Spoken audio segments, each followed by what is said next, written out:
Página 23. El hombre en busca de sí mismo, por Rollo May. 1.4. ¿Qué es la ansiedad? ¿Cómo definiremos la ansiedad y cómo se relaciona con el miedo? Si estás caminando por una carretera y ves un automóvil que se acerca a gran velocidad, tu corazón late más rápido, enfocas tus ojos en la distancia entre el automóvil y tú, y qué tan lejos tienes que ir para llegar al lado seguro de la carretera, y te apresuras a cruzar. Sentiste miedo y con eso te diste energía para correr hacia un lugar seguro.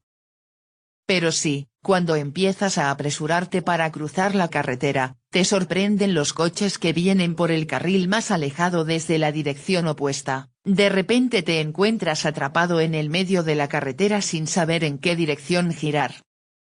Tu corazón late más rápido, pero ahora, en contraste con la experiencia de miedo anterior, sientes pánico y tu visión puede volverse borrosa repentinamente. Tienes un impulso que, supongamos, con suerte, tú controlas, de correr a ciegas en cualquier dirección.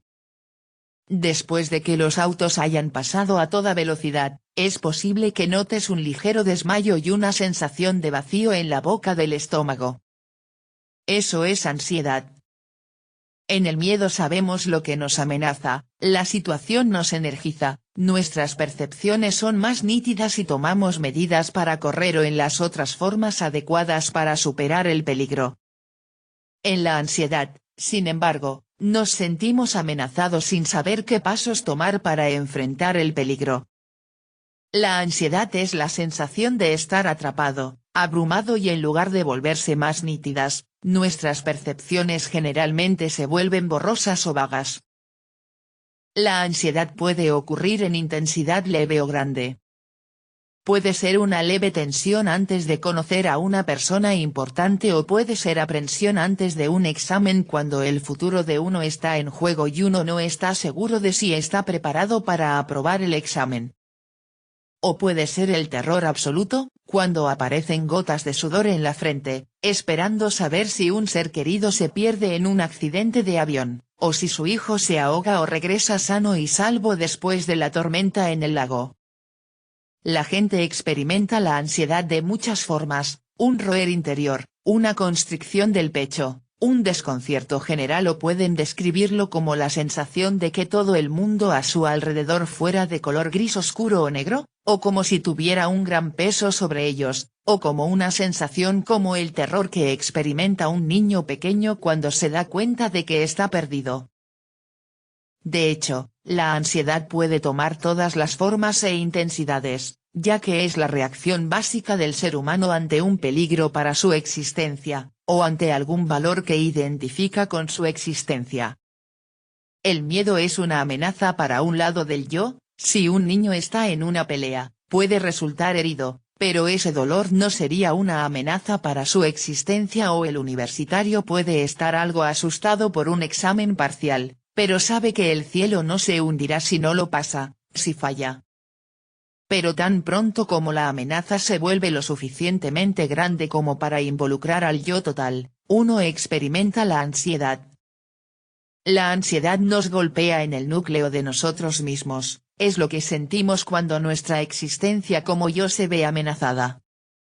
TV escribe. Pregunto si hay tiempo para analizar las consecuencias de todos los posibles eventos. Porque puede pasar, que, por no analizar de manera rápida, viendo lo que podría pasar, no como certeza, sí como una posibilidad, viene el congelamiento, por el no saber, el dar un peso o impacto desaforado a un evento. ¿Qué es lo peor que puede ocurrir? ¿Morir? Si la vida en consecuencia está amenazada, puedo correr, o tratar de protegerme donde sea y con lo que sea. En el ejemplo anterior, en donde ante un examen parcial para el cual uno siente que no se ha preparado, puede surgir ansiedad, pero es ridículo, porque ese evento no pone en riesgo letal a la existencia. Hay cosas que nos cogen por sorpresa, por ejemplo, que de repente le digan a uno que está despedido del trabajo, o que padece una enfermedad terrible. ¿Sirve de algo llenarse de ansiedad ante un imprevisto? Cuando uno se enfrenta a un evento que le saca de la zona de comodidad, la reacción puede ser la ansiedad. Pero hay cosas ante las cuales exageramos demasiado. En cualquier momento, uno puede encarar a la muerte y ahí terminar la vida. Eso es algo natural. Y vivir con ansiedad ante cosas como esas, es vivir acongojado, con una vida llena de miseria. Rollo May escribe. Es la calidad de una experiencia lo que la convierte en ansiedad más que en la cantidad. Uno puede sentir solo un leve roer en el estómago cuando un supuesto amigo se cruza con uno en la calle y no nos habla, pero, aunque la amenaza no es intensa, el hecho de que el roer continúa, y que uno está confundido y busca una explicación de por qué el amigo le rechazó o ignoró a uno, muestra que la amenaza es para algo básico en nosotros. En toda su intensidad, la ansiedad es la emoción más dolorosa de la que es heredero el animal humano. Los peligros presentes son menos que imaginaciones futuras, como dice Shakespeare, y se sabe que la gente ha saltado de un bote salvavidas y se ha ahogado en lugar de enfrentarse a la mayor agonía de la duda y la incertidumbre continuas, sin saber nunca si serán rescatadas o no. La amenaza de muerte es el símbolo más común de ansiedad, pero la mayoría de nosotros en nuestra era civilizada no nos encontramos mirando el cañón de un arma o de alguna otra manera específicamente amenazados de muerte con mucha frecuencia. La mayor parte de nuestra ansiedad se produce cuando se ve amenazado algún valor que consideramos esencial para nuestra existencia como yo. Tom, el hombre que pasará a la historia científica porque tenía un agujero en el estómago a través del cual los médicos del hospital de Nueva York podían observar sus reacciones psicosomáticas en momentos de ansiedad, miedo y otros tipos de estrés, dio una hermosa ilustración de esto. En un periodo en el que Tom estaba ansioso acerca de si podría mantener su trabajo en el hospital o si tendría que ir de relevo, exclamó: si no puedo mantener a mi familia, me apresuro a saltar del muelle. Es decir, si el valor de ser un asalariado que se respeta a sí mismo se viera amenazado, Tom, como el vendedor Guilleloman y otros innumerables hombres de nuestra sociedad, sentiría que ya no existe como un yo y que bien podría estar muerto. TV escribe. ¿Qué harías en caso de descubrir que tu esposa es infiel? No lo sabes, y supones tantas cosas. Pero atormentarse por eso, es algo tan inútil, tan inservible, porque si ocurre, uno carece del poder para evitarlo, ya que eso está fuera del control de uno. Uno puede suponer tantas cosas, tantas maneras de reaccionar ante ciertas situaciones o posibilidades. Lo cierto, es que se ignora la manera efectiva en que se podrían encarar algunos eventos. Pero, como ya dije, pasarse la vida en tormento por lo que podría pasar y no pone en riesgo la vida, es absurdo. Pero también, vivir asustado, paranoico por las cosas horribles, es totalmente inservible. Otra cosa es vivir conscientemente de que no somos inmunes, saber de nuestra vulnerabilidad. Es tan insensato vivir con el miedo de que un día nos despiden de improviso en el trabajo, o que algún vecino enloquezca y acuda a un centro comercial y empiece a disparar a la gente, y entre esa gente estar nosotros. Por eso miedo, no voy a salir a la calle, ¿me voy a enclaustrar a piedra y lodo en mi casa? Ay, dormido en mi casa puede sorprenderme un terremoto, un incendio, un asesino que entre y me acribille a puñaladas, mientras duermo. Por eso miedo imaginario, me mantendré en vela toda la noche, o voy a colocar trampas alrededor y dentro de mi casa. La prudencia, practicada, sirve para tomar precaución, pero no al grado de la paranoia. Cualquier lugar y momento, es buen momento para morir. Rollo May escribe. Esto ilustra lo que es cierto de una forma u otra para prácticamente todos los seres humanos. Ciertos valores, ya sean el éxito o el amor de alguien, o la libertad de decir la verdad como en el caso de Sócrates, o el hecho de que Juana de Arco sea fiel a sus voces internas, Se cree que son el núcleo de la razón de la persona para vivir, y si ese valor se destruye, la persona siente que su existencia como yo también podría destruirse de la misma manera. Dame la libertad o dame la muerte no es solo retórica ni patológica. Dado que los valores dominantes para la mayoría de las personas en nuestra sociedad son agradar, aceptar y aprobar, mucha ansiedad en nuestros días proviene de la amenaza de no agradar, estar aislado, solo o rechazado. TV escribe. Pregunto, ¿a qué cosas hemos dado un valor intenso? Si esas cosas que aprendimos a valorar, se ven arruinadas, ¿por qué pensamos que también nosotros estamos arruinados?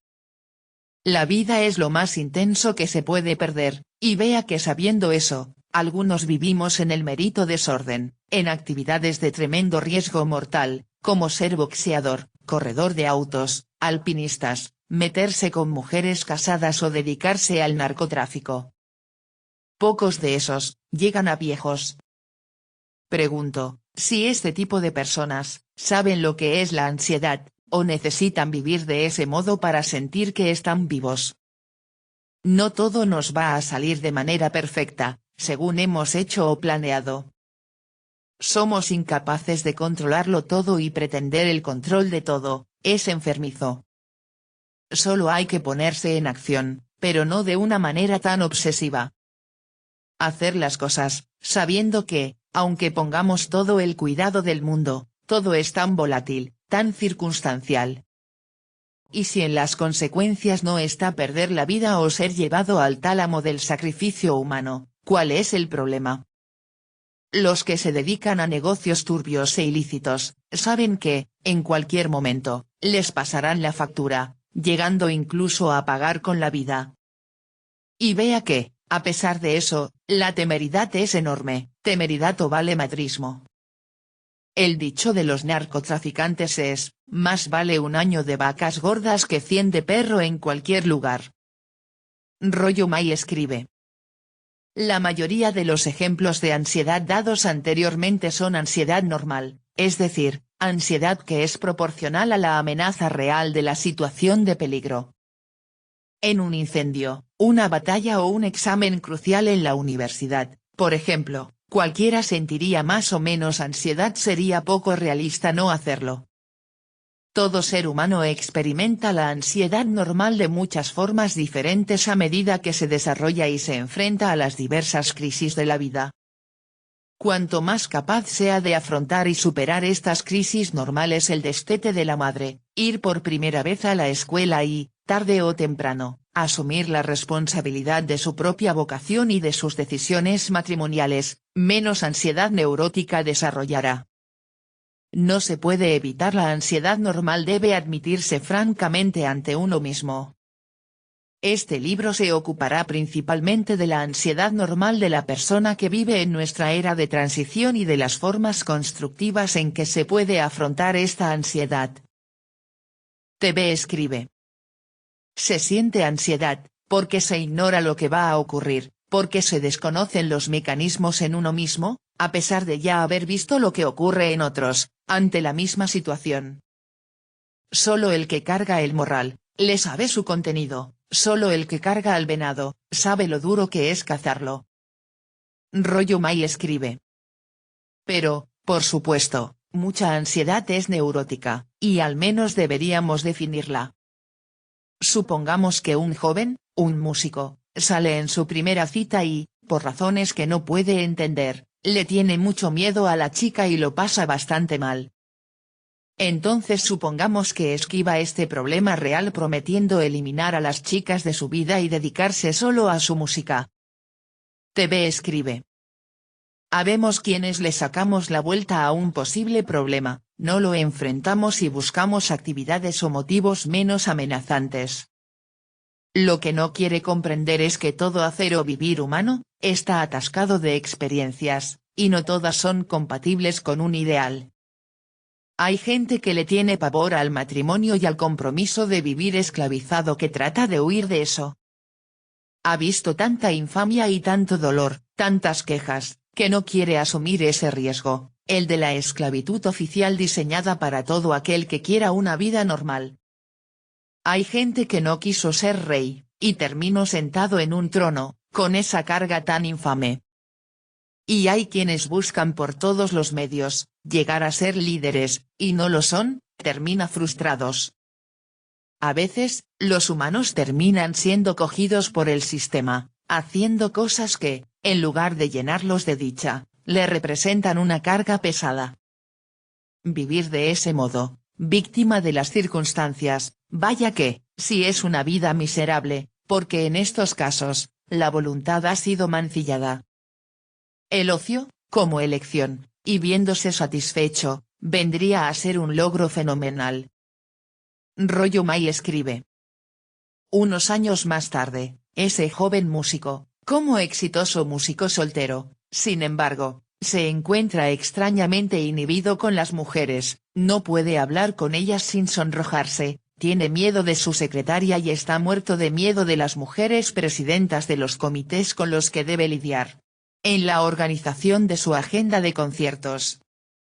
No encuentra ninguna razón objetiva para estar tan asustado, porque sabe que las mujeres no le dispararán y, de hecho, tienen muy poco poder sobre él. Está experimentando ansiedad neurótica, es decir, ansiedad desproporcionada al peligro real y que surge de un conflicto inconsciente dentro de sí mismo. El lector ya habrá sospechado que este joven músico debió haber tenido algún serio conflicto con su propia madre, que ahora se traslada inconscientemente y le hace temer a todas las mujeres. La mayor parte de la ansiedad neurótica proviene de estos conflictos psicológicos inconscientes. La persona se siente amenazada, pero es como por un fantasma, no sabe dónde está el enemigo, ni cómo combatirlo o huir de él. Estos conflictos inconscientes generalmente comienzan en alguna situación previa de amenaza que la persona no se sintió lo suficientemente fuerte para enfrentar, como que un niño tenga que lidiar con un padre dominante y posesivo o tener que enfrentar el hecho de que sus padres no lo aman. El problema real es entonces reprimido y vuelve más tarde como un conflicto interno que trae consigo ansiedad neurótica. La forma de lidiar con la ansiedad neurótica es sacar a relucir la experiencia real original a la que uno temía, y luego trabajar con la aprehensión como ansiedad o miedo normal. Al lidiar con cualquier ansiedad neurótica severa, el paso maduro y prudente es obtener ayuda psicoterapéutica profesional. TV escribe. ¿Cómo es que el ser humano que no analiza sus temores, sus fobias o miedos, procura que otros que no se conocen, pretendan darle soluciones? Por eso acuden a con los psicólogos, los psiquiatras, con esos farsantes de la comprensión de los procesos neuronales. Pero eso, si es que sirve, es mejor que estarse ahogando en la pereza mental y la ignorancia. Posiblemente el psicólogo padece de horrores de percepción más profundos.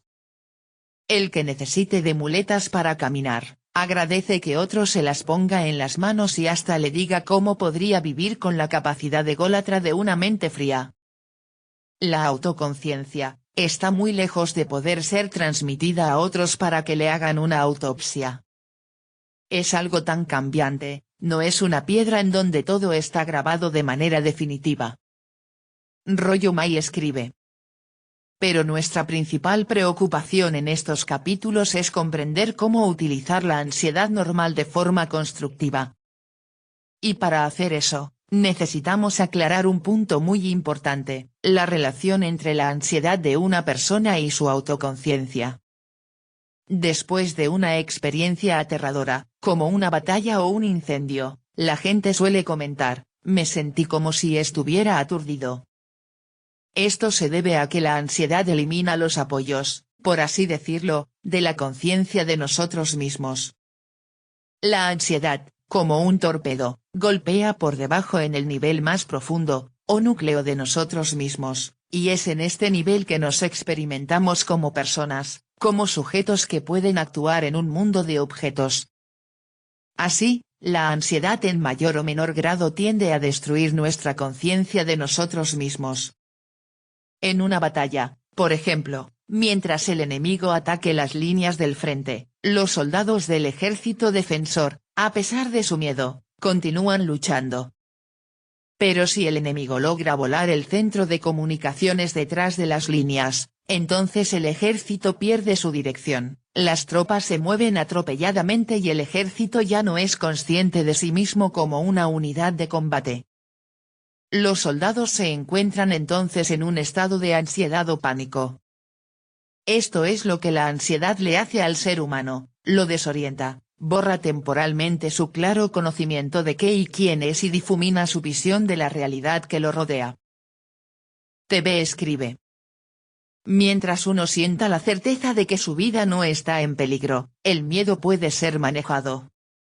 Por eso, por ocasión del miedo no analizado, no es fácil aventurarse a nuevos proyectos, nuevas formas de vida y uno se queda donde mismo, en una zona de confort. Además, ¿qué necesidad hay por lanzarse a la aventura, cuando uno se siente bien en donde está, y no aspira a más, no está cogido por la codicia?